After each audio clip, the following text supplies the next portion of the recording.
episode 84 with Ontario and Team Alpha Male's Michael Malott and Royal Jiu-Jitsu brown belt and owner Mick. Let's do it. Hello, John Foster, and welcome to episode 84. What's up? That's it, man. Getting back to new normal. I guess every day seems to be getting a little busier and a little back on track. So, yeah, man, moving forward. Finally got our shop launched today. Yes, that's right. Everybody, as you can tell, this episode is sponsored by us. Make sure you go check us out at FightLeagueAtlantic.com. Find the shop. What are they going to do, John? They are going to save themselves $10 using promo code FLA-presale on orders $50 or more and get free shipping on everything. And yeah, it's pump a hell it. of a deal. Let's get the brand out there. Yeah, hell of a deal, man. Hell of a deal. Great job on that. You and your team, great job on the store there online. You and Henry and Thomas and the team. We got a great episode here, man. Let's get right into it. Man, let's get our first guest on here. Mike Malott. You know, everybody's kind of tuning in here to talk about this guy. You know, Mike is a guy that we obviously both know, being on here on the East Coast, originally from Waterdown, Ontario. Back there now for a visit, I believe. But man, this guy, he does it all. He has it all. He's a complete package. He's a 5-1-1 as a fighter. Now he's a coach at Team Alpha Male, one of the best clubs, one of the best gyms in the entire sport. You see him pretty much every weekend all over the UFC. He's there's not much more you can say. Super talented, fantastic guy, and as I said before, handsome as hell. So let's bring him on. Shall we? Let's do it, man. All right, let's do it, Mr. Michael Malott. How are you, sir? What's going on, boys? How's it going? Awesome, man. Thanks so much for joining us. How's things? Thanks for having me on. No, it's good. Just back home for a little bit, visiting the family, hanging out. You know, missed home a little bit, but good to be back. COVID was weird, so didn't think I'd get back here for a good chunk of this year. Nice. Yeah. When did you get back, Mike? When were you traveling back? I got back about 2 weeks ago. So okay. So things still have a couple days left in my 14-day isolation and stuff. So just been like running at the house and doing house workouts and stuff. My parents have a little bit of a weight room type thing, so I work out a little bit. So that's like keeping me sane. That's like keeping me above board. But nice, man. Yeah. It'd be hard for for the regular person, it's hard, but for someone like you, like you're at the gym all day, every day, pretty much, working with high level fighters, it's definitely got to be an adjustment for you. Yeah, I mean, we've been traveling a lot lately too. I've done 3 fight trips in the past. Well, it was in a 5-week period, 3 fight trips. So wow, we were just constant go. So it was nice to have that little break when I got back here. Was just slow down and chill out and not be constantly on the go. But yeah, I'm looking forward to getting out there and getting some stuff done and seeing some friends and training.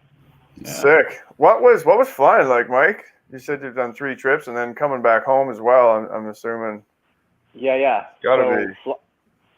The first trip was to Jacksonville, Florida. So I assumed, I'm like, nobody's going to be going to Jacksonville. All the flights are empty right now anyway. Dude, Jacksonville was packed. The flight there was like sold out.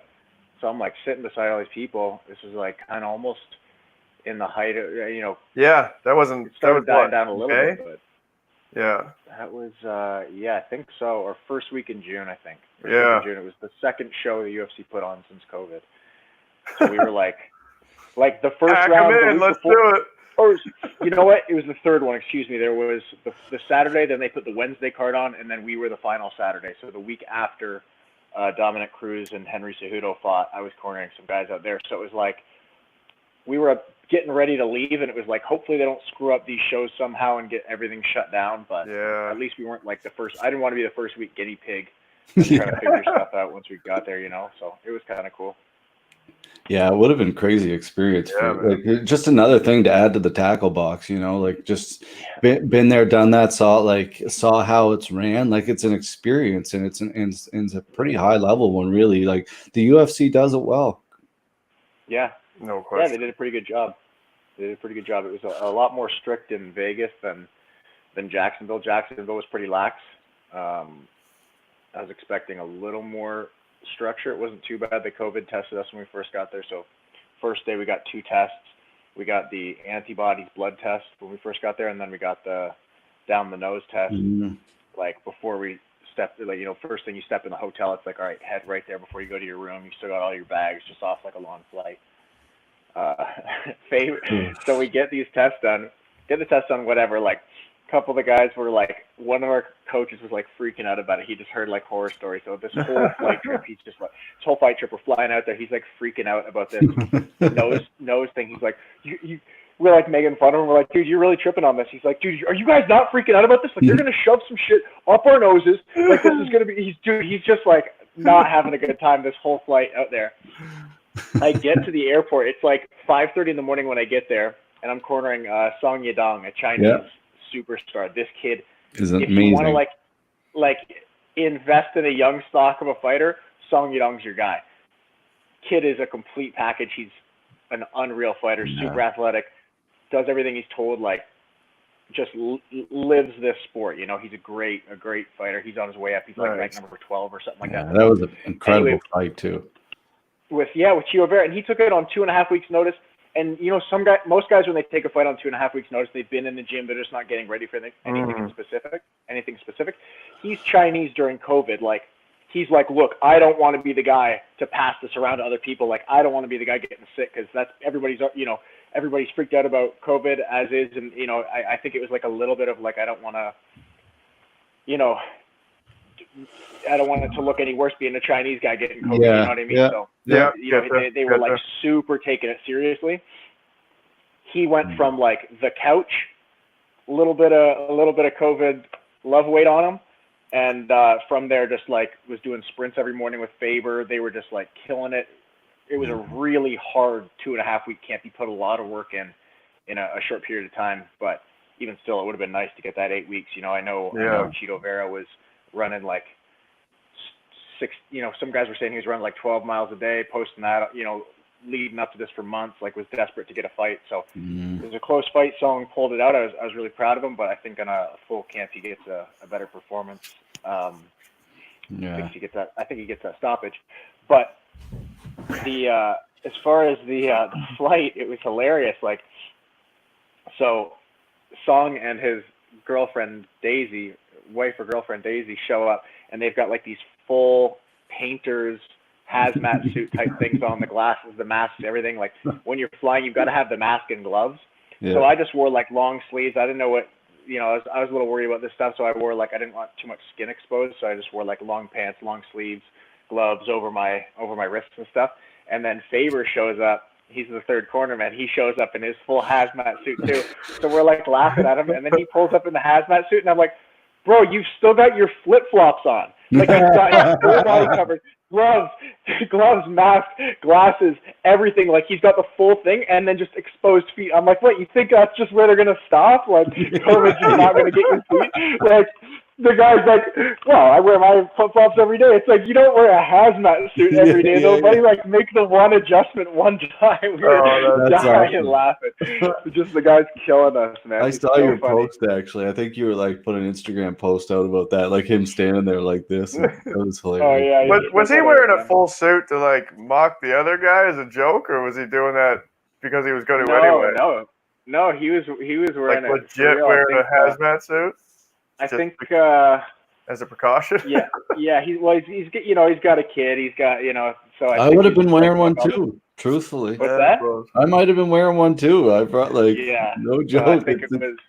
I think it was a little bit of the. I think it was a little bit of "don't you be bringing that home" type thing. So, I'll wear the damn hazmat suit then, you know. There you go. That's it. Yeah, that's right. No one recognized him then either, too. Oh yeah, yeah, that was the best. Yeah. So I gotta ask you, Mike. Oh, sorry. Go ahead. No, I was just gonna say, especially starting at the airport in Sacramento, you know, he's like the biggest star in that city. Yeah. So just to be the guy, like, just for sure drawing all eyes anyway. Yeah, that's funny, man. Yeah, that's what John and I were kind of talking about before that. Like, we both know you're here from the East Coast, and you obviously started your career. You're an Ontario native. You came out to the East Coast for school, but I don't know, and John doesn't know.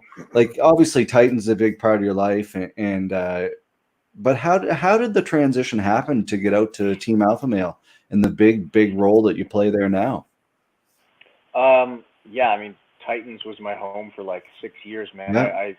for a long time, I thought I was going to spend the rest of my life in Halifax. I love that city. I have so many good memories from Halifax, from the gym Titans. Like, I went to Dalhousie while I was out there for university, so I loved my time out there. But it just got to the point where I felt like I was getting ready for a World Series of Fighting fight. And there's a lot of good jiu-jitsu, there's a lot of good boxing. I don't know what the gym's like now. I'm still in contact with a bunch of guys, but I'm not there every day, so I don't know what it was like. Sure. Yeah, of course. There was one point when I was getting ready for my 5th pro fight.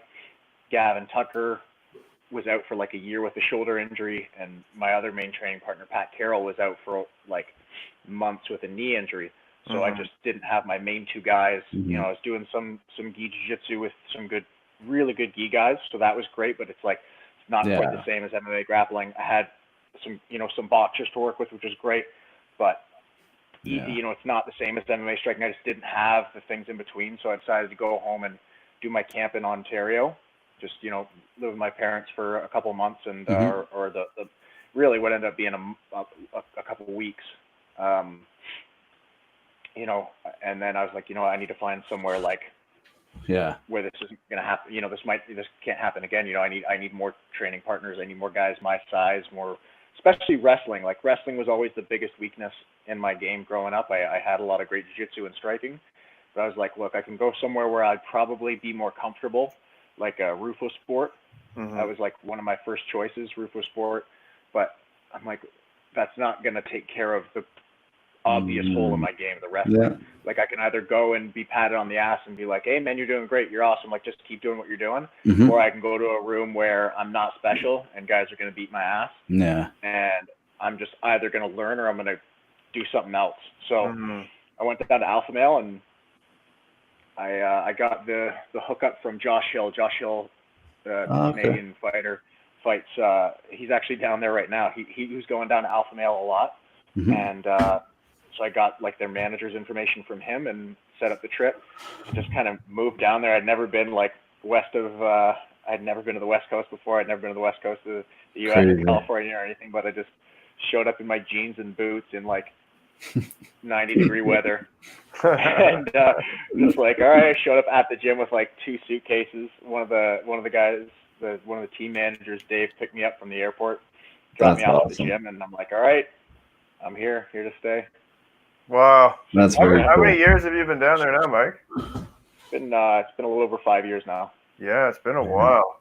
And the transition, did you go there being like, I'm gonna fight, but I'm gonna be a coach, or did that just kind of happen just naturally through the process of being there? Or?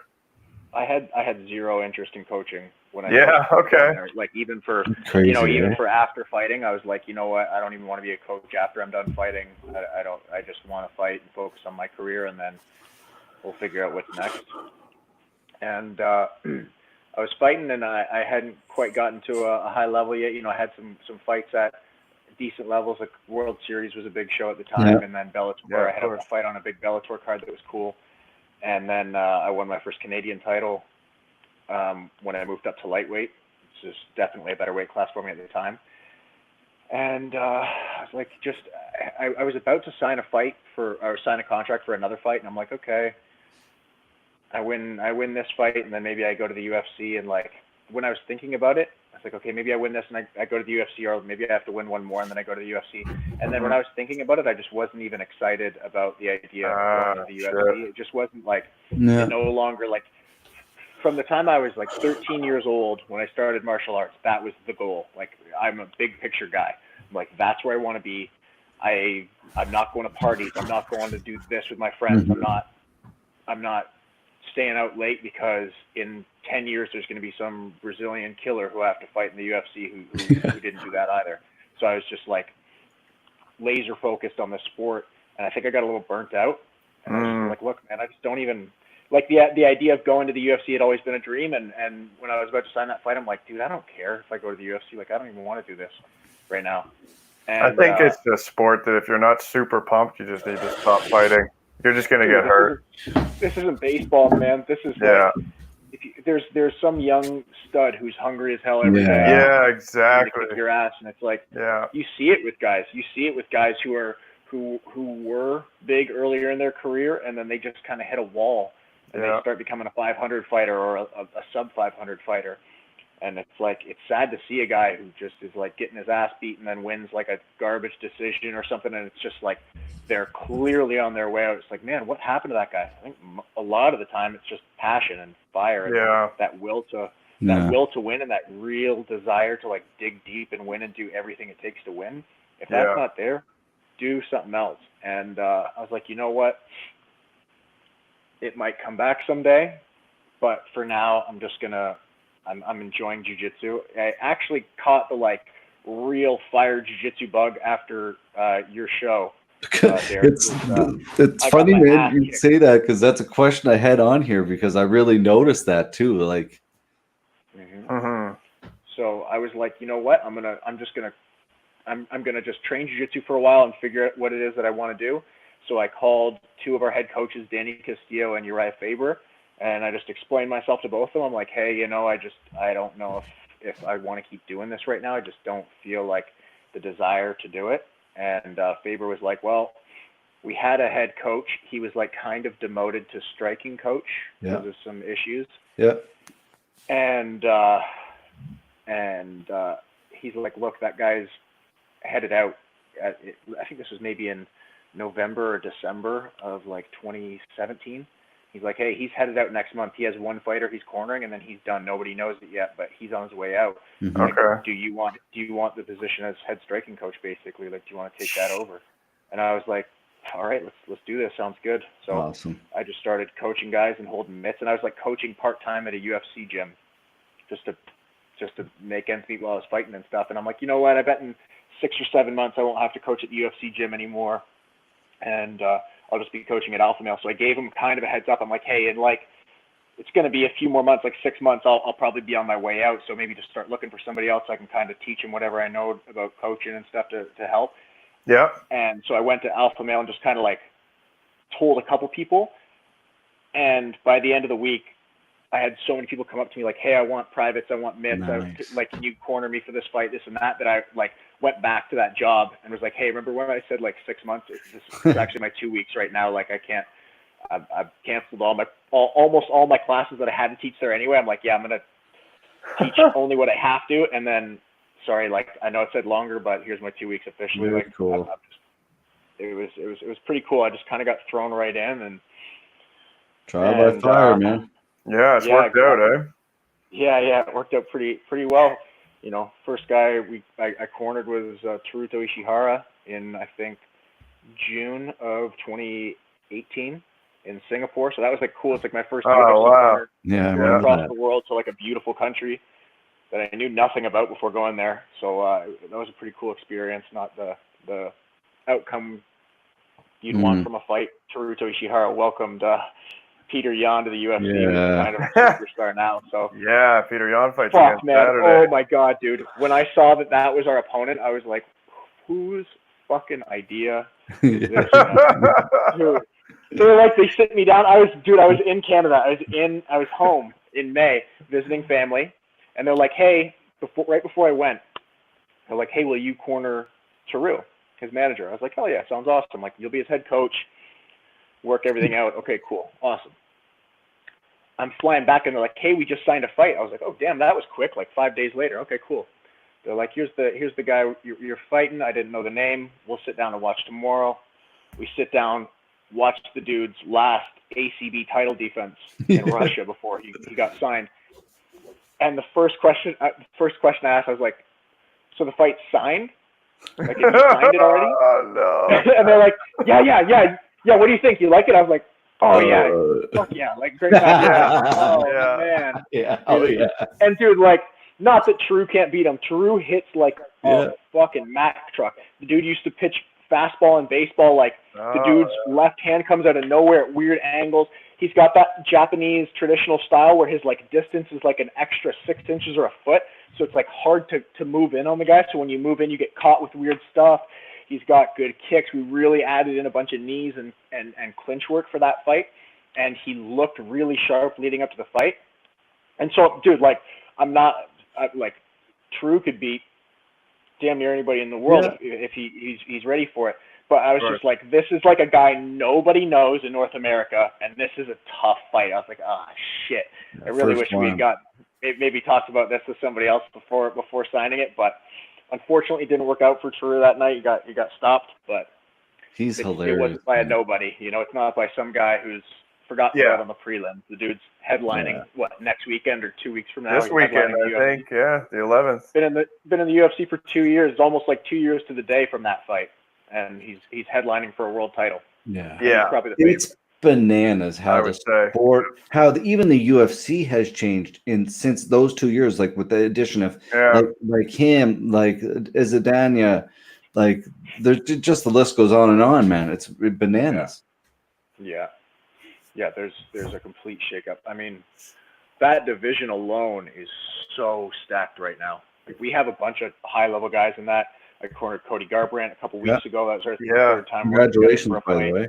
Thank you. That one, honestly, that one felt good, man. That one felt good. I know it's not me in there doing that work. I know that was Cody, but damn, that felt good to get, like, dude, he's a good buddy of mine now. Like, I didn't really know him that well before I started cornering him.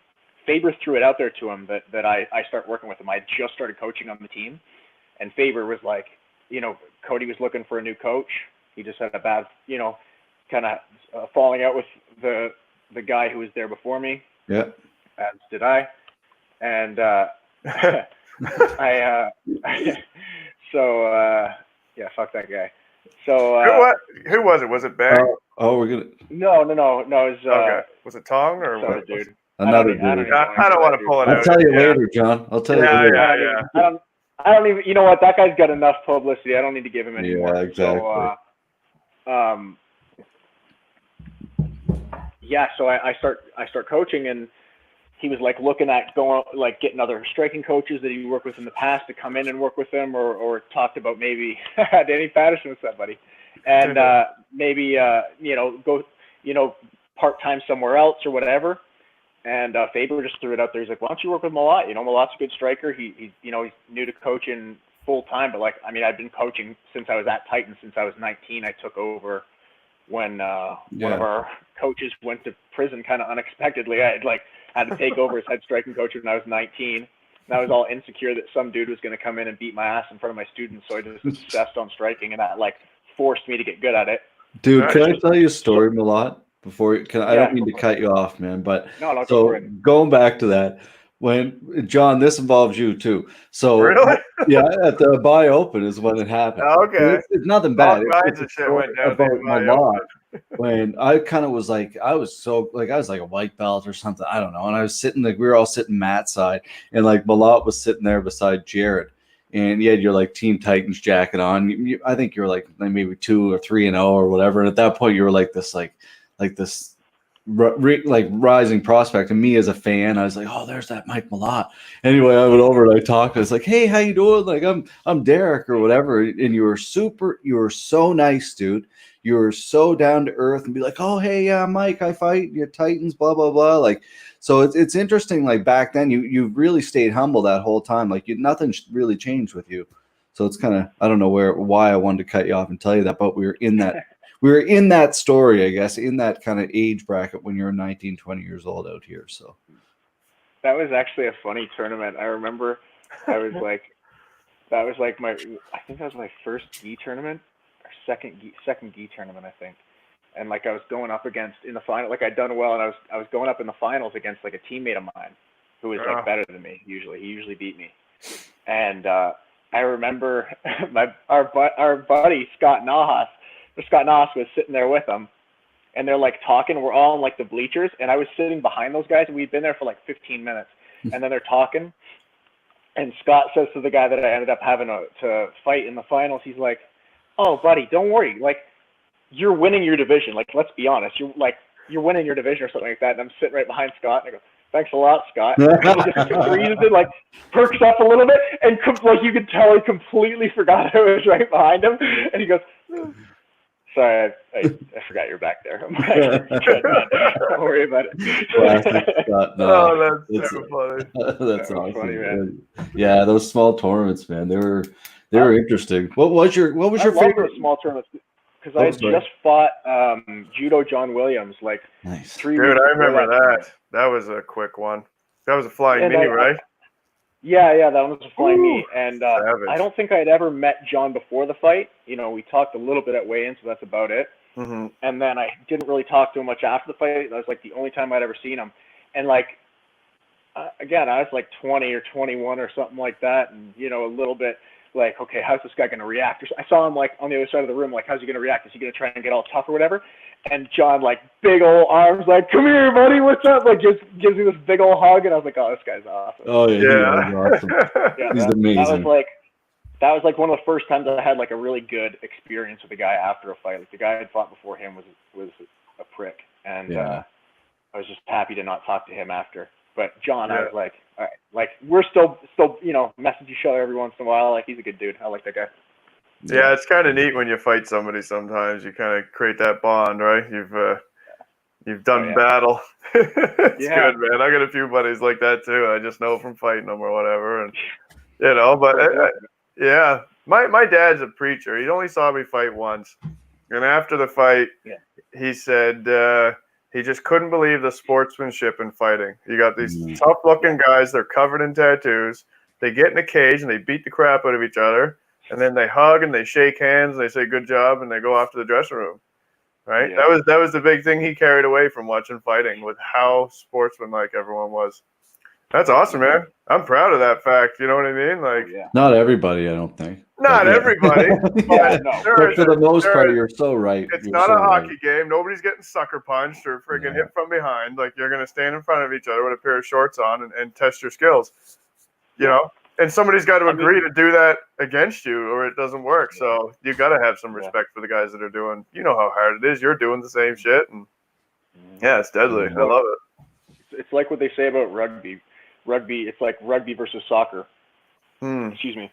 Rugby's the hooligan sport played by gentlemen, and soccer's the gentleman sport played by hooligans. You know, like MMA's kind of like that. It's like, I mean, martial arts, jiu-jitsu, Muay Thai, they're kind of douchebag filters. Like, if you're really so full of yourself, or you're kind of a shitty person, you really can't handle getting humbled. Like the first 6 months or a year of you going to a gym is just you realizing you're like, man, I suck at fighting. It's such a hit to the ego, because you until you kind of accept that, and you're like, okay, I suck now, but I really got to work. Or like I'll dig deep and fight somebody and I'll give it my all, but I'll probably get my ass kicked. But if I learn these new skills, then I'll start I'll start getting better, start climbing. Like if you really in your own head, you're like, no, I'm the man.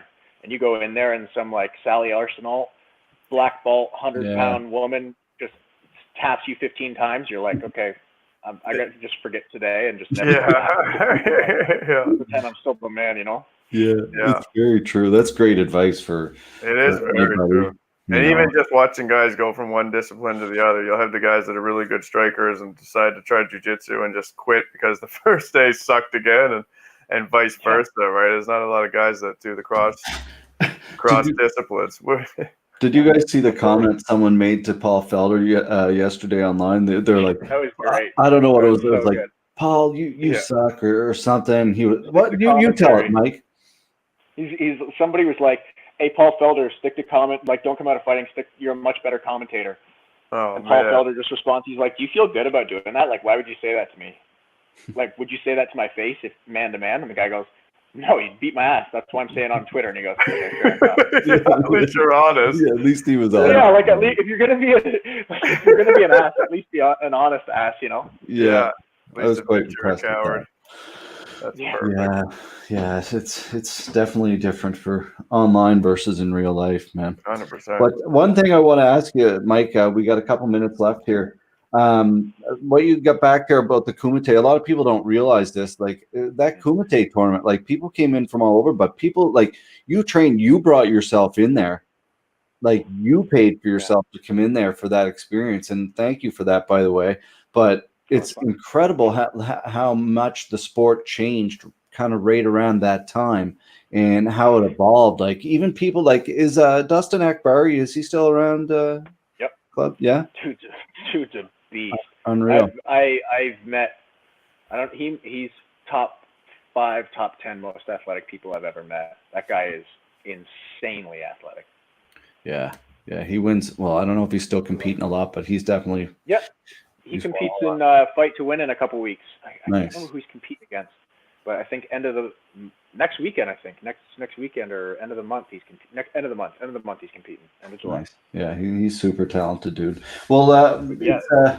For anybody who's out there, I guess, and wanting to be in the position that they like that, they're whether they want to be a fighter or I guess whether they want to get involved in martial arts, and you're from Ontario, but your East Coast roots are pretty thick. Anybody from the East Coast that maybe wants to follow in your footpath, that any advice for those people that are 18, 19-year-old, and like you say, we're in the position that you were in. I mean, whether it's fighting or coaching, I think the easiest way to put it is find somewhere. The options and accessibility to information is way more now than it was when I got into. Find a place near you. There are tons of gyms on the East Coast now. It's gonna, like, every city you go to, there's probably 3 good gyms you can go to. Go absorb as much knowledge as you can. Jump around to different gyms. Don't be like wishy-washy, and don't necessarily be wishy-washy and changing affiliations all the time. But I like open door policy. Like we have that with Alpha Male and the gyms I've trained. It's like, just go learn what you can, show other people, acquire as much knowledge as you can, grow, so that if you come to a bigger gym, like if you decide to pursue it further and move to a bigger gym, you bring something to the table. Like, I personally feel like I bring a lot of knowledge, martial arts experience, and tricks and things like that to the game. Or I've thought about the game critically for a long time, and I've got my own experience, so I bring that to my coaching. Like, bring something to it. Don't just show up and expect to reap rewards. Like, that's obviously, like, man. Even if it's just a hard work ethic, like a great work ethic and the ability to listen, like, that's invaluable. Like, if you can bring that to whether it's a local gym or a little more recognized gym, like, bring either knowledge or a fucking good attitude and the willingness to learn. It's kind of corny, but honestly, like, that's the biggest thing. Like, the biggest 3 things for success in my mind: work ethic, support system, including like your team, and then the desire to win. Like, each one of those isn't really valuable without the other. Like, you need all 3 kind of. So start with the ones you have and find the rest. I love it. That's great advice. Fantastic advice. There you have it, folks, from the man himself who's been through it and now coaching at the highest level. We're very, very proud of you, Mike. I'm honored to have experienced working with you in the past, and hopefully we can get some of your up and coming maybe alpha male fighters on a card in the future or something with us out here. But get you to the East Coast. And it's always cool, man, watching your Instagram and seeing you in the UFC corner, and that. It's really neat. Yeah, living vicariously through you. Yeah, that's right. Yeah, I know that guy. That's it. Well, thanks for keeping martial arts alive on the East Coast and growing it, guys. Like I said, I mean, so much bigger now than it was when we all started. I'm glad to see you guys really just taking it and running with it. Appreciate it, man. Appreciate it. It's because of guys like you and other guys who started, man. So keep up the great work and doing what you're doing. Lots of love from our end, and stay busy. Everybody, where can everybody follow you out there, Mike, on Instagram and all that fun stuff? Yeah, Instagram is the one I use the most. So just at michael.malott, or have another like technique page, Proper Combat, on Instagram as well. So if you want to follow either one of those, I got a link on that Instagram. I got a link to that too. So perfect. If you're looking for technique, Proper Combat. If you just want to say hey or follow the journey, watch the fight camps unfold, that's the one. I love it. Perfect. Awesome. Business trip to Sacramento in the future. Love it. I feel like we got to, Boys, I got an extra room, so let me know when you're in town. I got an extra room, and it's always open. Perfect. Awesome. There you go. We'll make it happen. Tonight. We're booking it. All right. Thanks again, Mike. Appreciate it, man. Take care. Thanks, Mike. Take care. Thanks for. Cheers, man. Great. That was cool. What a great guy. It's nice to catch up with him. It's been a while. Been a while, yeah. Good. It is. It's amazing to see people succeed in something that they love, and that's really good advice. Bring something to the table. Oh, that is really good advice. The amount of people that show up everywhere and just expect things to be handed to them. It's like, well, listen now, like, this guy over here has put a year of hard work in, and you just showed up through the door and expect the same kind of treatment. Yeah, that's right. Doesn't work like that. He's right, man. Show up, bring something to the table. Yeah, that's it. Well, Hopefully. you've coached plenty of guys yourself too, so it's interesting to hear that. So, well, that was fantastic. Hopefully, we can get him on again in the near future, and Absolutely. maybe do something different. Maybe just kind of a breakdown of what it's like on a day by day going through a fight. Yeah, camp that was the one right thing I now. wanted to hear. Was save it for the next one, the day to day at Team Yeah, Alpha. they could be pretty busy. Anyway, we'll get him on next. But let's get on to our second guest here. Anybody watching, make sure you get out there and check out FightLeagueAtlantic.com. You can get out there. We just launched our apparel today. So, yeah, you can throw that up. There it is. Jamie, throw that up. If you go on there, you'll save $10 and get free shipping anywhere in North America. Only available until July 13th. Get up there, FightLeagueAtlantic.com. Get on the shop. Use the promo code. Order. FLA-presale. Use the code. That's right. That's it. Don't use the code, actually. Hell with the code. Yeah, that's right. Forget about the code. Yeah. Buy a bunch of stuff. Yeah. All right. FightLeagueAtlantic.com. Click on shop. There we go. Let's get into our second guest here right away. Man, this guy, we tried to get him on here the other night. Michael Roy, whatever you'd like to call him. He's the owner of Royal Jiu-Jitsu. He's a brown belt. John, you may or may not know this guy. He came out here to the Nova Scotia Open. I know who he is from that tournament where he just cleaned right up. That's all I know him by. Yeah, he's from Quebec City. Previously trained in another club. Now he's opening his own club. Like I said, Royal Jiu-Jitsu. He's won quite a few tournaments as well at the IBJJF level, and he's a guy that I think is going to make a big statement in Jiu-Jitsu moving in the future. He's big, he's strong. He just had a baby. Well, he himself didn't. His family did. He must be tough. Yeah. So let's bring him on and see if that's changed him and what his kind of future goals are moving forward. So, without further ado, Mr. Mick Roy. Hey, what's up, guys? Hey, buddy. How you doing, man? Good. Yourself? Awesome. Thanks so much for joining us. Excellent. Thanks for letting me come online. Yes, no, thanks again. We're good this time. Last time we had a little bit of an issue. My apologies for that. Wi-Fi, you never know, man. Right. I told you it was gonna be way better this time, though. Yeah, look at you go, man. Perfect. We're perfect. So, John and I are both promoters out here on the East Coast. We were talking about you coming out here to the East Coast and competing for us. But before we get into all that kind of stuff, like, why did you get into jiu-jitsu? What's your story? Was it the UFC? Was it bullying? Or are you a hockey athletic guy? The transition? What's your story of why you get into this mess? All right. So I've never been really good at school. So my exit door was always sports and stuff. Mm-hmm. So it around like 10 or 11 years old, I started snowboarding. Nice. I got closer to good people. Good people wanted me to be better. So I started snowboard a lot. And then around 15, 16, I made a huge step in my career. So now I stopped school to snowboard full time. And then I made it to let's say the next gen team. On the national team, not the official national team because I was too young and there was already a team up there. Mm-hmm. So I was traveling the world. I was snowboarding every day, 300 days a year. Wow. It was fun, but it wasn't the same work as jiu-jitsu. But let's talk about the career. In snowboarding, it's everything's fun, right? It's you get up in the morning, there's no stress, you're just gonna go shred with your homies, and you're gonna shred all day, right? From 8 till 4 or 5, and then you go home. Sometime you're gonna get wasted. When you're younger, it's easier, right? But around 20, I'm 26, so around 19, 20, every time I'd be home at summer, I would just go to my MMA club that was just by my house. And I will go train, do some kickboxing, no-gi jiu-jitsu. But I was really a beginner, but I was pretty good because I was really athletic. And for 3 years, I was just doing on and off, couple months a year, here and there. It was super fun. And then at one point, I just had my purple belt. I was in 2016.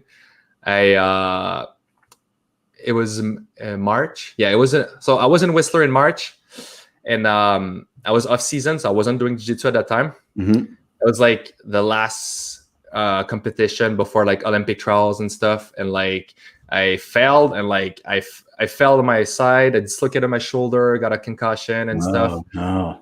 So yeah, like my body's really fucked by jiu-jitsu, you know, Yeah. by snowboarding, because like my knees, my back, and like, all the impacts like over the years and stuff.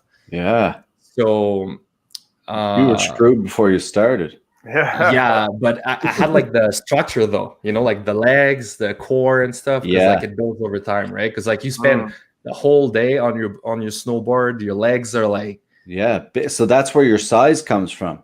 Yeah, because like my upper body's always been super small, but my bottom, like my bottom, like everything from legs below. Oh wait, that's not what I meant, but like that's what you meant. Everything from the hips down, buddy.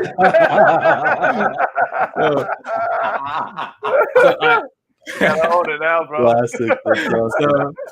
The French, huh? That's so good. yeah. So basically, I built a lot of strength from that. So just to make it short, I decided one day I was just gonna be the best at jiu-jitsu. From a day to another, I stopped snowboarding completely, and then I just started my career pretty much. And I started working at like a snowboard shop, but I was teaching and training every day. So like slowly, I made a transition to like full time, from working overnight into a bar, so I could train all day. Work all night, sleep a little bit, train, sleep in the afternoon, train, teach, and then work again. So until like I make it to this point right now. Man, amazing. That's incredible. I gotta. Don't say anything, but listen, someone's calling me at the moment. Ooh, you should take that. That's that could be good news, man.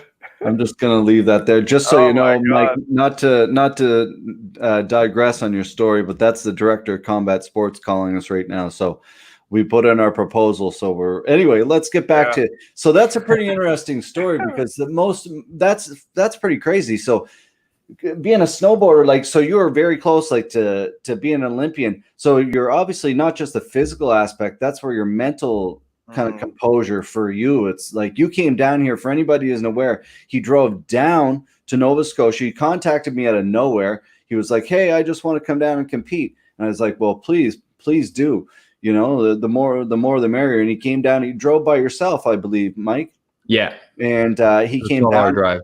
Did you lose a match? Joel gave you a very close match, I believe, in the final. Yeah, but then I passed his guard just at the end, I think. Yeah, that was a really, really tight match. But than, like, there was some other good matches, but man, like, it was an incredible. So that's, I guess, where your mental strength comes. You just came out and put on a display. It did, but like, I always try to train my mind, because I'm really conscious of what I think and what I feel at the moment. And it's like, I think this is where everybody missed the point. Like, they think they train hard, but like, I think if you train your mind in the moment, this is where you get better than everybody else, right? So this is what I've learned from snowboarding. Like, my circle of people in snowboarding is really big. Like, the guys, they're the world best, all right? But they're from Quebec and like Montreal, like Max Perot, Seb Toots. Like, these guys are mentally crazy. They would snowboard and try a trick for hours and hours and hours and hours nonstop.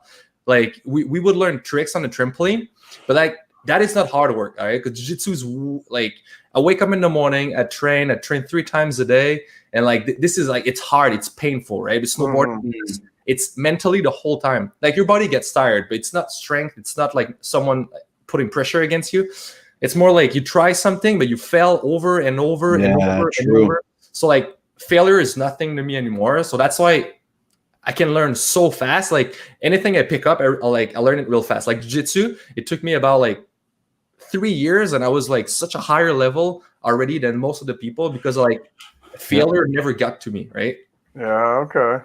So there's no negative setback. It's just all positive and forward momentum. Exactly. Like, I know everything leads to something better, right?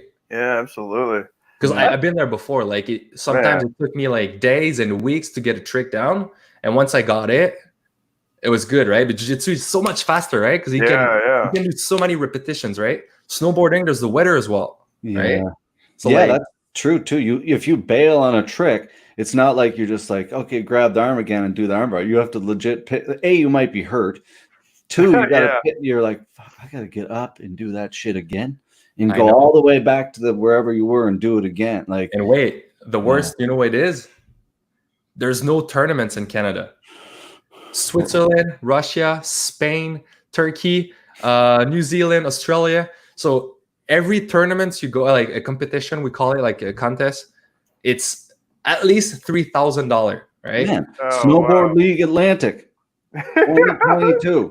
There Like, you go. the financial stress is insane when you start, because yes, the government pays a little bit and like stuff like that, but it's not enough, so like you're always on the line of like, if you win you get money, if you don't win you don't get money. So like, Yeah. and then you get there and there's the weather, it's foggy, raining, or it's super windy. So like, but jiu-jitsu, there's nothing like that, right? So jiu-jitsu is Yeah. easy, right? Because like it's always the same thing and it's always on you. It's never because of the weather. That's why I love snowboarding. I hate contests because you can't control the weather, right? Yeah. So it's never like it's on you, your skills and stuff, but it's not on like you can't control anything, right? No, it's very true. Yeah, it's interesting about. I never heard that like had anybody transition from kind of snowboard before. I never heard any like everybody in jiu-jitsu, or not everybody, but back in the day, people used to say, oh, it was for the little guy, but I think it's changed a lot now where the technique still benefits the little guy, but Only against somebody that doesn't know jiu-jitsu. yeah, like it's awful hard to go against somebody who's 20 pounds bigger than you and also knows jiu-jitsu. Gordon said it, right? He said like the sport is so immature right now. Like if like he would never lose to someone lighter than him. Like in any sports, like wrestling or anything, there will never be a 160-pound guy will be the 200-pound, right? That's never gonna happen. So like the sport is still so new, even if the technique is there and stuff. Like there's so much to learn still. Oh, it's so true. So it's true. it's freestyle, right? You can have any style, you can use anything you want. I feel like it's infinite. Like the combinations of moves and sequences and body parts that can be used. Yeah. I don't know. I mean, as a black belt, I still feel like a white belt most of the time. I still learn new stuff all the time. If ever I go to a seminar, that's never a fear of like, oh, I hope they don't just show stuff I've seen before, because it never happens. It's never happened. Yeah. Always learn something, even if it's just a couple things. That's all I can remember anyway. And that's true, though. That's a good point. Right? And the fun thing is, like you pointed out, there's always something to learn, and you always feel you can learn, but you got to be aware of that, right? Because some people are 100%. not, So like if you're aware there's something new, like I'll tell you right now, I've learned a lot because like I went for 6 months and trained with another team, and like I've learned crazy stuff. I got there as a purple belt. I was pretty good. I was winning in tournaments because like I perform way better in tournaments than in the gym. Oh wow! But I got there and I was struggling so bad with white belts and blue belts because of the basics. Yeah. I couldn't even get out of the like mount position. I couldn't hold it, But like after 6 months, I think I was like 6 times better because the only thing I did over there was listening. I've never talked. I was just doing, yeah, you're right. Yeah, you're right. Yeah, you're right. Yeah, you're right. And then now I picked up like Cameron Flexshack. Yeah, Cameron. Yeah. He made me someone like way better. Like all of these guys over there, and I was training with him. Like all they know the basics, and it's crazy on when you listen instead of like talking, how much you can learn, right? Oh man, I always learn more listening than talking. Yeah, that kid, he competed at my event we did in Toronto.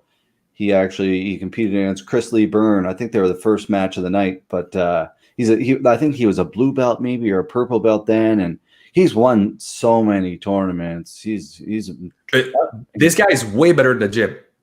Oh, really? In my opinion, I feel like when there's a little bit of pressure, he maybe holds back a little bit, but it did change a lot lately. Yeah. But in the gym, I feel like he's like world class in the gym. Yeah. When there's nothing to lose, he's so good. Like I've never got beat up that much. Like it never happened.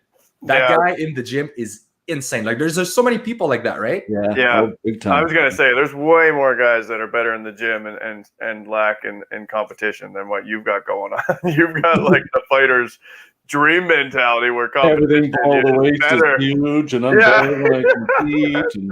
Right, yeah. On the other part, it's like when I train, I'm so gentle. Like I don't want to hurt anybody, and like I don't want to like.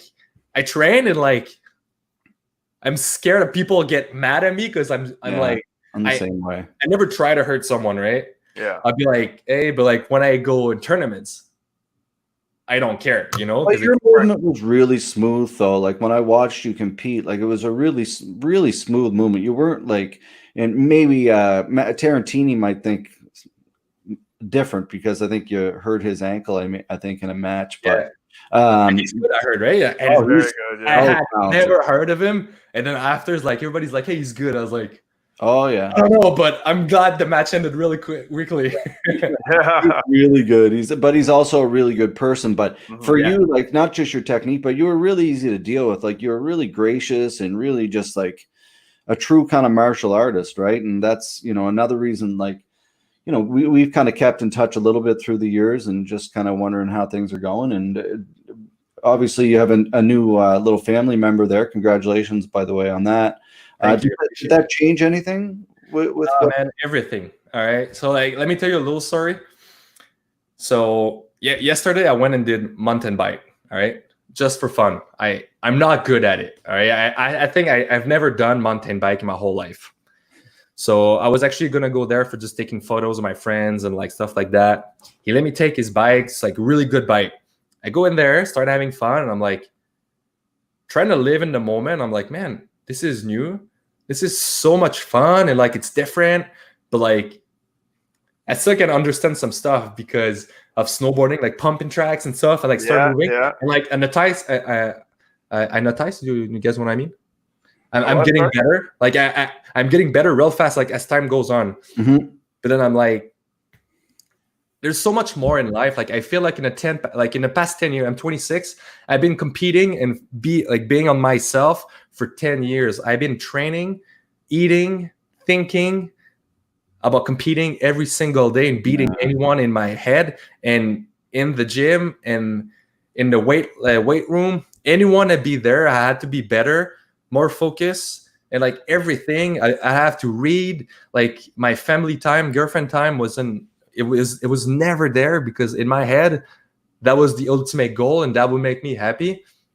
I've never been happy in the past 10 years because you always want more. Like gold medals mean nothing to me. I win them. I put them in the gym because the kids love to see it, right? They love the picture and they see themselves getting that, right? Yeah. But for me, like it's just another step. Exactly. You take it and I'm like, if you see me, as soon as I get off the podium, I'm like, okay, throw it into my bag. Did you throw those belts in the garbage? Nah, they're not. They're still in the gym. The kids love them. Yeah. No doubt. They're really good. So basically what I mean is like, there's so much more to life than competing and like just killing your body every single day and like trying to get your mind stronger and stronger. Like at one point, I would not even feel any emotion. I would not get mad. I would not get impatient. I would not even, I think I didn't cry for 8 years. Nothing could get to me because I was so focused on being the best, and like the best guys, they don't get anything get to them, right? Yeah. Oh, totally. Yeah. But then I got a kid and like, this is it put me back right on earth. Now I can my teaching's different with the kids and like, I feel what they want to learn. I want to be there for them. I want them to like look up to someone and that person be me, like teaching them every day. I want them to go home and be like, hey, Mick told me this, like I need to get better at this, stuff like that. And like, you can't think of yourself anymore, right? Because like you got to think of like, you got to help more people. If you help more people, it makes you feel so good and stuff like that. Very nice. Yeah. Very nice. John would know all about that. Yeah, I got a couple kids myself, a couple boys. Nice. How old are they? 4 and 8, almost 9. So. Oh, nice. So much fun, I guess, right? Yeah, very fun. And then as they get older, of course, there's just more and more things you can do with them, right? But nice. Yeah, I'm a few years ahead of you yet, man. But so you can definitely feel what I feel, right? I know exactly what you mean. I mean, as a coach myself, I coach kids, and that mentality definitely changes after you have your own children. You just see things differently, and of course, the way you present yourself and received by these young people is incredibly important. And the fact that you're conscious of it is important, because there's a lot of people that aren't, and they just act like idiots around kids, and they don't realize how susceptible and impressionable they are, right? So it's so important. Imperative, man. That actually impact kind of 100%. The impact we have on them, the way you walk, they're gonna do everything you do. The way you eat, drink, walk, breathe, this is the way they want to do it, right? I got kids with the same haircut as me. There you go, yeah. Right? It's like they want to be like someone they can look up to, right? So, good role models. It's so important, but like sometimes we don't even know we're role models for kids, right? No, it's true. I know when I'm around like John or Jared or any of my like Jay or anybody, I know I'm missing other people that are kids and stuff that are buddies of mine, but you can tell like and it's a cool thing to watch when somebody's a good parent and the kids look up to them. It's it's because I look at it and I'm proud of my friend.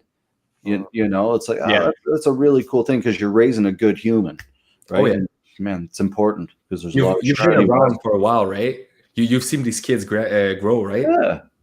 No, not as much for John, but other friends, you know, you've seen them come and go and grow and stuff, and you know, it's cool. It's a huge impact that you can make. Like you said, everything that they do, you know, they look up to you. Like you're their you're their guardian. You're their world. You know, I have two cats, and it's something we like. I personally take it like a really important task for me, like to grow in that area. Because this is what made me that thing that I can tell that makes me really happy when the parents get home and like write me on Facebook and they'd be like, "Hey, I've never seen my kids so happy to learn something and like want to go back to it." Because like but most kids quit sports because of their coach, not because they don't like the sport, right? Totally. Yeah, so true, man. I got a good book here. This is it right here, Bruce Beaton. I would highly recommend. Where the heck is it? This book. Athlete, Big Leaders. All right. Yeah, if you are any kind of a coach or a parent, Bruce is a good guy, lives local, played in the CFL, wrote this book. Cool. Just a off-the-cuff plug. That's a great book for anybody. Should get him on the podcast. That's an influence with young people. Yeah, we absolutely should. He's a businessman here now in the Valley and a successful and very intelligent gentleman. So, thank you. I'll look it up for sure. From the old.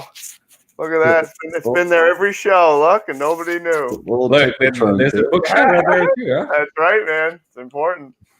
Look. You gotta continue to educate yourself. Derek's got energy drinks and coffee and t-shirts. Oh, I was pointing over here, but this is John's fucking trying to point over here, but it's John's fucking books. Don't get ahead of yourself, bro. It's energy drinks and booze over here. Like. Oh boy. Oh, it's the whole shelf. I got books all over the place. I gotta get the sponsor stuff in here. That'd be awesome. No, man, that's awesome. But before we get out of here, Mick, you're opening a school or just opened a school? So I'm opening a school soon. I don't know when, like probably in the next months. Yeah. Not the next month, but like around September or October, I'd say. Yeah, that's probably smarter. Everything's getting closer to closer. Like we're really close on like getting everything on the way. Like probably if like tomorrow or after tomorrow, we're gonna start building and it's gonna go real fast. Oh, that's beautiful, man. Did the COVID thing set you back, or did it kind of fall into place as planned? It's the best opportunity for me. Beautiful. Like it's like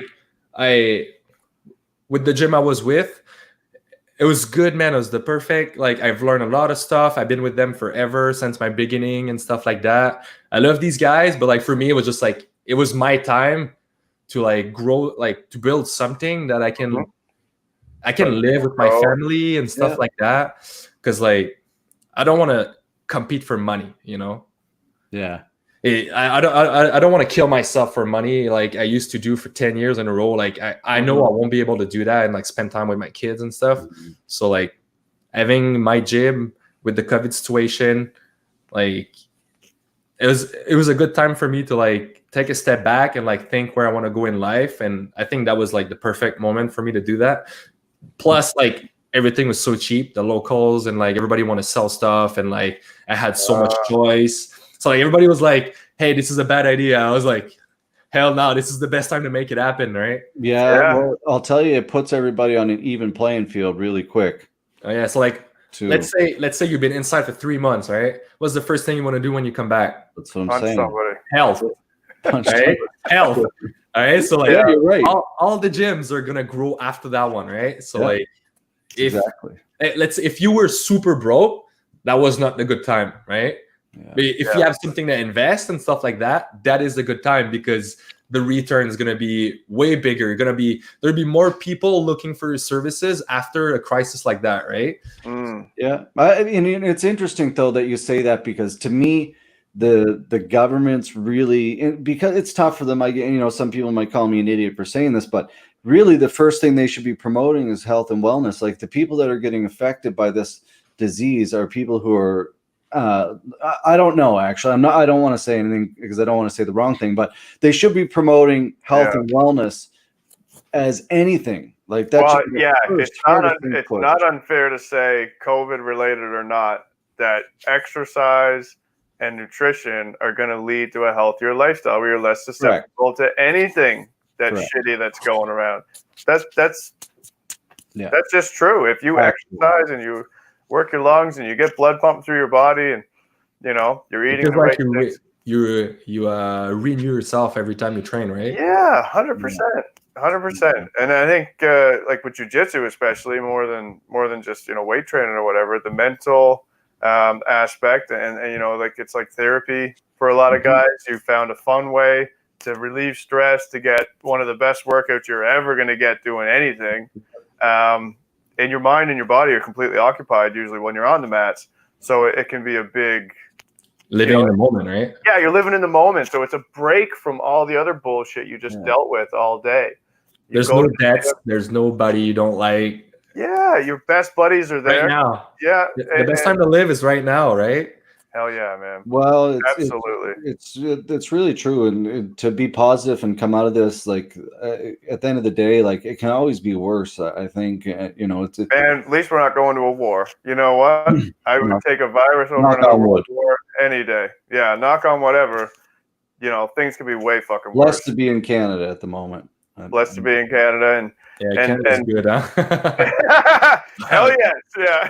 Oh man. And then, but like you said, like the opportunities that have come from this time, not just in cheap real estate, but the time to put into maybe a business plan or start something new, or have time to reflect on your situation and to do something about it. It's good, and like Derek said, it's made more of an even playing field in some situations, but sitting around and bitching and moaning and complaining aren't going to do anything for you. So, if you can get a gym open up this fall and something you're passionate about is going to make you happy and support your family, like, hell yeah, you should go for it, even if you're not sure if it's going to work. Oh yeah. And like the craziest you're thing 26. is like, yeah. And like what I've learned from that is like, there's too many people who says no around me, and I'm like, man, you guys, like, where's your highs? Where's your vision? Like, because people who says no, people are terrified. They're stuck there. I feel, and everybody says yes. I feel like they're free. Like they do whatever they want. I'm not talking about the money right now. I know what you mean. I'm talking about like if I want to go out there and like be by myself, I can do it. But they rather stay inside or like do something on a daily basis that they don't like. People don't like to be uncomfortable. Exactly. Yeah. Like it's funny you said this because I've never been in like such an uncomfortable position. Because like athletes are selfish, right? 100%. Like we think about us. Sure, you have to be. We want to control everything: our training, diet, nutrition. We don't trust anybody because promoters think everybody is not as good as we are for us. Like this is how I think a lot. But like in that moment, I can't control. I'm not controlling anything, and like I've never been so stressed in like the last 3 months of my whole life.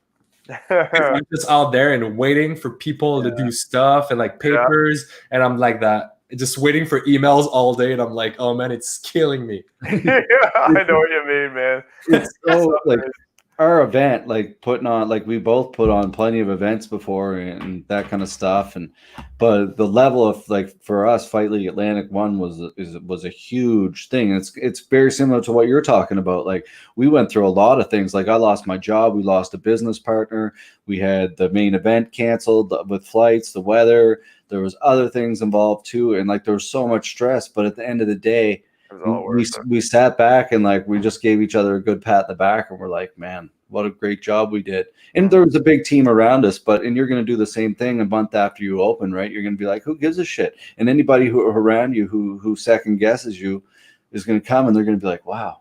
It might take them a while. We're building something real special. No doubt. And man, there's just so many more people out there that are unwilling to take a chance or to be uncomfortable or to do anything they don't, it's not in their basic routine, that are just more than happy to sit around and bitch and moan about their situation, but never, ever, ever take one step in the direction to fix it or do anything about it. It makes you feel so good. And like, I think as like, I'm pretty sure you guys teach and stuff. Yeah. I think the reason why people love their coaches is because like, I'm not scared to make that people step in that zone. Like, go ahead and try it. Do it. Do that next round. Like, do it and you'll feel better. The only thing's going to happen is going to regret for not doing it. Right. Yeah. See, it's your part of your job is, and my job as a coach as well, is to see the potential in somebody and then make sure they know about it, because they're sitting there self-doubting or doubting, their ability or whatever. And you got to get in there and be like, man, you can do this. What are you talking about? I just seen you kick 6 people's ass. What are you talking about? You're tired. And then they do it, and then afterwards they're beating. And then you reward it. You're like, man, that was exactly what you what you're born for, right? Yeah. Push it. Let's go. 100%. They go home. What do you think they do? Tell everybody about how awesome. Yeah. Exactly. Hey, honey, I did this. You know what you should do? Hey, you know what? We should just go bike together. Like you said the other day, like more. The more you push others, and others push, and like it grows positivity spreads, man. Yeah, exactly. 100%. If you go home like that, right? No good. And you send someone home on like their self-confidence is up and they feel good, and maybe the next day at work they speak up or they throw their idea out of the circle or they make something happen. Maybe they're willing to speak up for themselves where they weren't before, and it's just gonna. Oh, it's that is keep so going, right? well said. Like that's actually an interesting little sentence. Like, just see the potential. Like how you said that, John. Like, see the potential. Like that's such a good little quote. Like everybody, like from the homeless person on the street to the kid walking in your club, like everybody has so much potential, whether it's in sports or whether it's to just, if they're having a shitty day, to smile, right? Like you have that potential. It can be small, it can be big, but that's a really great point from both of you guys. I love that. Yeah, it's true, man. And so you mentioned smiling. Try this someday or next time you guys are out. Like, I mean, Mick's got a nice smile. He'll be fine, but what the hell? Smile at somebody, and you watch if they don't smile back. It's it's contagious, right? If you walk around with a shitty look like this guy all the time, that's what you're going to get back. If you just make a point to smile, like if I'm walking through my fitness gym and it's a big spot, most of the time I'll try to remember to put a smile on my face, and you just smile and look happy, and it makes everybody else feel the same way around you. Right? And that's so true. Like it's funny you say that, because I've been really like in my head and busy lately, because like I've been waiting on the emails and like trying to set things up and like make sure we're on time and stuff like that. But every time sometimes I'd be close to my girlfriend, I'd be like, because I'd be like that all day. Yeah, 100%, man. You're thinking, right? Yeah. And then you go like that, and she's like, "What you doing?" And then we start laughing, right? Yeah. Smiling is very, very important. I know I've struggled the last few months on being. I have trouble kind of being positive as it is with some of the shit that I deal with and behind the scenes. Let me tell you, but it changes your whole outlook on everything, your day, but also going back to training too, like your mental health. Like that's why I've been struggling the last few months, because I work in travel. Again, I said it 100 times. My business is like both industry business shut down, and I can't train.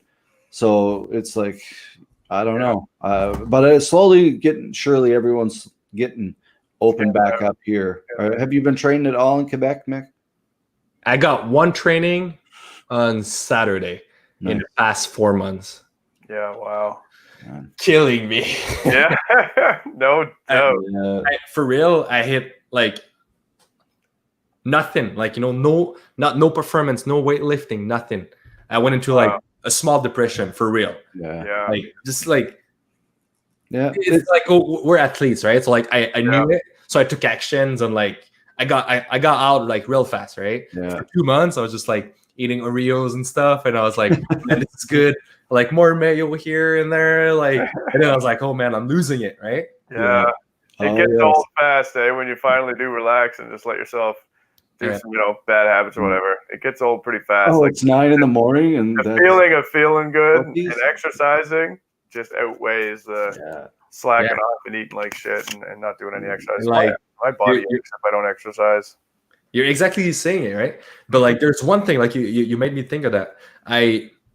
I've always been like all in my whole life, right? So like I've never actually took weight or like being depressed a little bit because of stuff like that.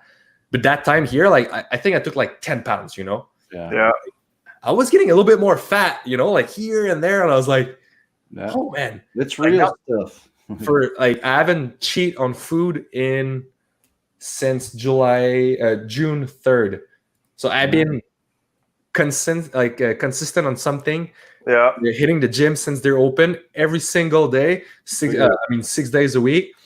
And now I can see results. But like now I can see that people who's been doing that for years, how hard it is for them, right? So now I can be in their place now. So like nothing everything happens for a reason now. Like that part here made me grow and like me more empathic towards those people that are struggling into getting back in shape. And now I can feel that like how hard it is. It's been 1 month and I've seen a little bit of a progress. Imagine being 40 pounds overweight and you gotta push that person to make it through, and you gotta convince them to keep going.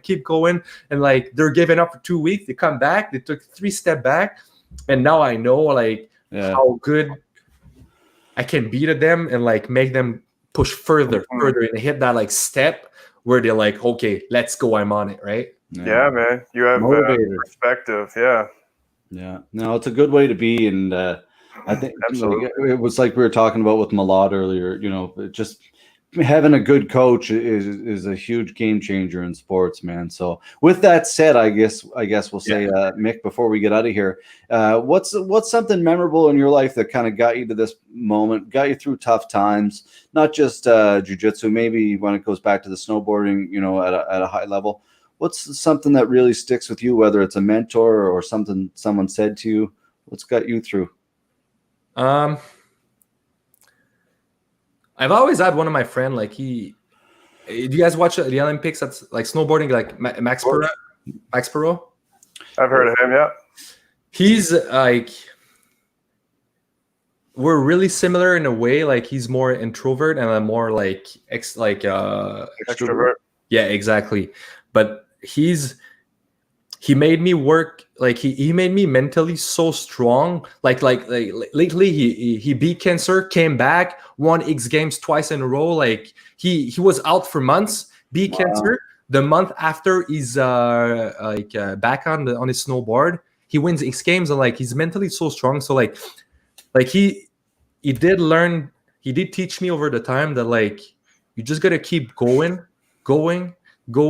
and as long as you keep going, you'll keep growing. And then like this, from that point, like there's no turning back, because you just keep want to go, because the feeling of when you keep going, just get better and better. And more like success. Exactly. Like, I want to be remembered, like, let's say if I die tomorrow, I know there'll be people saying like, he helped me get there. Like, I'm not saying that because I want to be that person. I want to bring something to everybody around me. Like I want to make everybody feel good when I'm there, right? So like, that's cool. That's a good outlook. It's if you die tomorrow, I know people will be there, because I've been there for them at the lowest when I could. Yeah, that's good. Well, it kind of tells more about your personality and what you're like, because again, coming out from the way I met you and stuff, like, again, how just of a nice, kind, gentle guy you are. And it kind of tells me more about you and your approach to life, right? That's kind of cool. It's a nice circle, I guess we'll call it. Because some people see me on the mat and are like, you see me as a killer, you know, like, cause I go and I only go for submissions. Like I just want to go and kill, right? Yeah. But like, that was a really special moment. Like, I just remember your tournament when I was a purple belt. The week before, when was it? Right. That's right. I remember. I lost my mother. That's right. I remember that. Like, I went on there. It was really hard to stay focused. I had chills the whole tournament. I was listening to yeah, you had your headphones on the whole time. Yeah, the whole time I was listening to Drake nonstop. Yeah. You know? So it's like, go, let's go, let's do it. And like, I never got tired in any of the matches. There's something really crazy happening with my body since I lost my mom. If I think of her, I get chills, and there's nothing stopping me at that time. If it's weights, I'll do 2 or 3 more reps just because I thought of that. I get chills. Yeah. I do sprints. I get super tired. Think of that. It gives me so much. Nobody can feel it for me. Very bad. Nobody can feel that. But that is insane how much I gain from that situation. Is that like an adrenaline shot almost? Kinda. Wow. It is. You can channel that, or does it just happen kind of involuntarily? I can use it whenever I want. I just that's amazing. I just think of it, like how much pain she went through, and like how much I can go further than that. Because like this is nothing compared to what she went through. So like on that day, nothing would stop me. Nobody.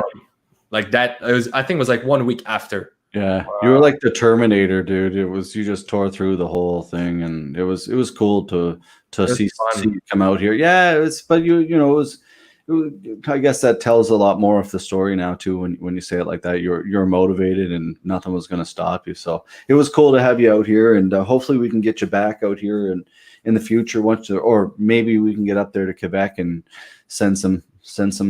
We were talking a business trip out to Sacramento. We might as well do one to Quebec City too. Might as well have a stay over, right? That's right. All right, Mick. Thanks so much for joining us, man. Thanks. We had some audio and video trouble there the other night, so thanks for sticking with us and coming back, and for your patience, and lots of love to you and your family. And if we can do anything for you here on the East Coast, whether it's helping you out in any way or John giving you advice on being a dad, just reach out. 100%. Hey, man, hit me up anytime. Awesome. Thanks again. There you have it, folks. Mick Roy. Good chat with you, man. Thank you so much, guys. Appreciate it. Where can everybody find you online? Oh, yeah. Me? Just on Instagram, Mick_Roy. I just post a lot of pictures. I've been in photography lately, so I just post a lot of pictures of my baby girl and like my girlfriend and stuff. So you guys want to follow up, just do it, and it'll be super fun. There you go. Perfect. Well, it's good information for the future club. Yep. All right. Perfect. Awesome. Thanks again, Mick. Speak soon. Thank you, guys. See ya. Cheers, Mick. Great guy. Very great guy. Yeah, that was good talk, man. Yeah. I mean, you want to right mindset. I wish I was that smart when I was 26, man. Oh, dude. Could you imagine? Yeah, no, I couldn't even. Yeah, he's what a gem. That's cool. I would actually like to really get up and train with him at some point in Quebec City. Oh man, absolutely. So, would you like to listen to this on? Would I? I don't know. Welcome to Rogers Wireless voicemail. You have one new wireless voice message. You have one saved wireless voice message. My phone's gonna die. First new message. Hello, Derek. It's Hubert Earl calling.